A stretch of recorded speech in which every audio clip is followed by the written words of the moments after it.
திருவாடிப்பூரத்தில் ஜகத்துதித்தவளே, திருப்பாவை 30 செப்பினவளே, பெரியாழ்வார் பெற்றெடுத்த பெண் பிள்ளையே, பெரும்போதூர் மாமுனிக்கு பின்னானவளே,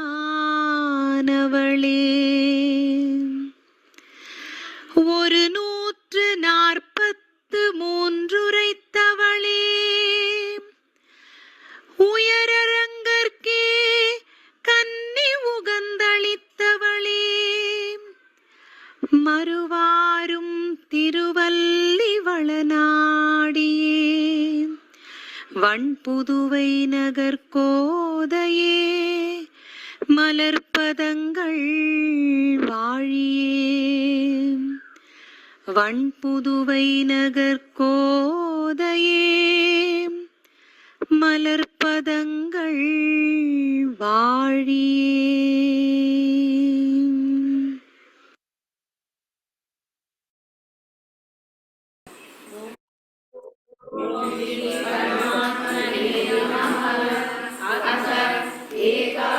एकादशोऽध्यायः विश्वरूपदर्शनयोगः। अर्जुन उवाच मदनुग्रहाय परमं गुह्यमध्यात्मसंज्ञितं यत्त्वयोक्तौ वचस्तेन मोहोऽयं विगतो मम। भवाप्ययौ हि भूतानां श्रुतौ विस्तरशो मया त्वत्तः कमलपत्राक्ष माहात्म्यमपि चाव्ययम्। एवमेतद्यथा तत्त्वम् आत्मानं परमेश्वर द्रष्टुमिच्छामि ते रूपम् ऐश्वरं पुरुषोत्तम। मन्यसे यदि तच्छक्यं मया द्रष्टुमिति प्रभो योगेश्वर ततो मे त्वं दर्शयात्मानमव्ययम्। श्रीभगवानुवाच पश्य मे पार्थरूपाणि शतशोथसहस्रशः नानाविधानि दिव्यानि नानावर्णाकृतीनि च। पश्यादित्यान् वसून् रुद्रान् अश्विनौ मरुतस्तथा बहून्यदृष्टपूर्वाणि पश्याश्चर्याणि भारत। इहैकस्थं जगत्कृत्स्नं पश्याद्य सचराचरम् मम देहे गुडाकेश यच्चान्यद्द्रष्टुमिच्छसि न तु मां शक्यसे द्रष्टुम् अनेनैव स्वचक्षुषा। दिव्यं ददामि ते चक्षुः पश्य मे योगमैश्वरम्। सञ्जय उवाच एवमुक्त्वा ततो राजन् महायोगेश्वरो हरिः दर्शयामास पार्थाय परमं रूपमैश्वरम्। अनेकवक्त्रनयनम् अनेकाद्भुतदर्शनम् अनेकदिव्याभरणम् दिव्यानेकोद्यतायुधम् दिव्यमाल्याम्बरधरम् दिव्यगन्धानुलेपनम् सर्वाश्चर्यमयम् देवम् अनन्तम् विश्वतोमुखम्। दिवि सूर्यसहस्रस्य भवेद्युगपदुत्थिता यदि भासदृशी सा स्यात् भासस्तस्य महात्मनः। तत्रैकस्थं जगत्कृत्स्नं प्रविभक्तमनेकधा अपश्यद्देवदेवस्य शरीरे पाण्डवस्तदा। ततः स विस्मयाविष्टः हृष्टरोमा धनञ्जयः प्रणम्य शिरसा देवं कृताञ्जलिरभाषत। अर्जुन उवाच पश्यामि देवांस्तव देवदेहे सर्वांस्तथा भूतविशेषसङ्घान् ब्रह्माणमीशं कमलासनस्थं ऋषींश्च सर्वानुरगांश्च दिव्यान् अनेकबाहूदरवक्त्रनेत्रं पश्यामि त्वां सर्वतोऽनन्तरूपम्। नान्तं न मध्यं न पुनस्तवादिं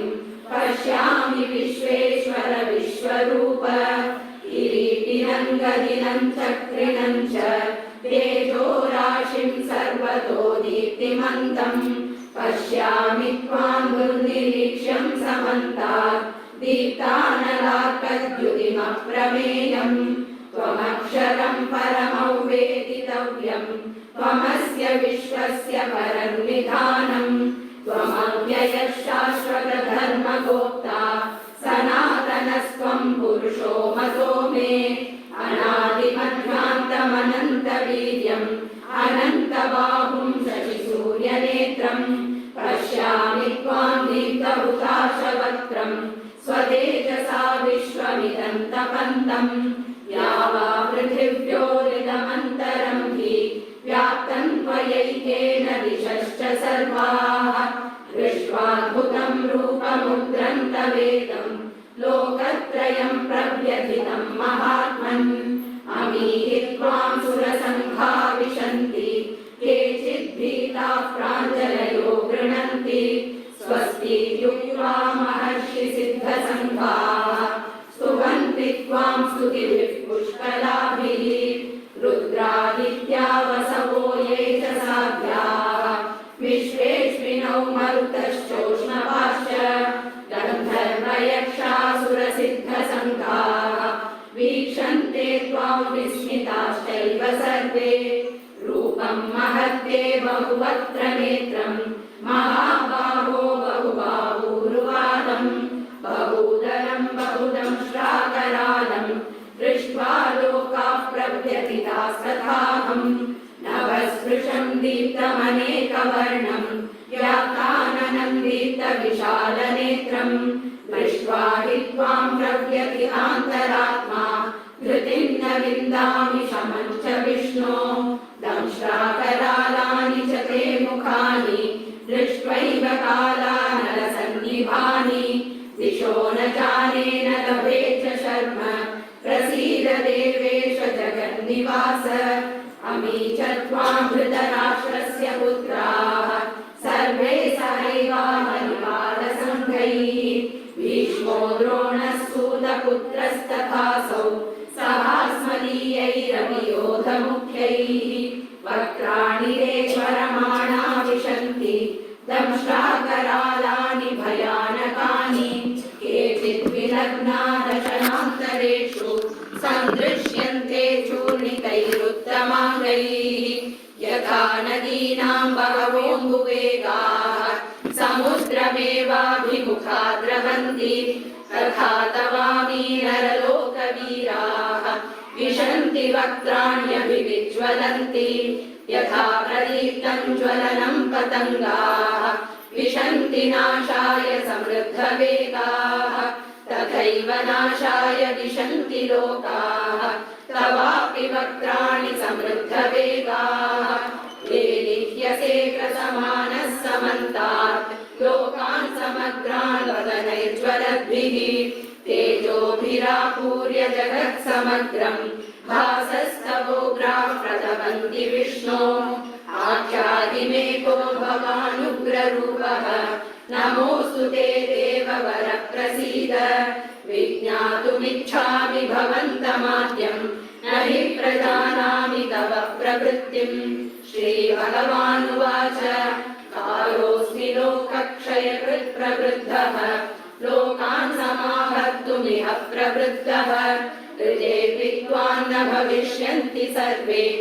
एव स्थिताः प्रत्यनीकेषु योधाः तस्मात् त्वमुत्तिष्ठ यशो लभस्व जित्वा शत्रून् भुङ्क्ष्व राज्यं समृद्धम् मयैवैते निहताः पूर्वमेव निमित्तमात्रं भव सव्यसाचिन् द्रोणं च भीष्मं च जयद्रथं च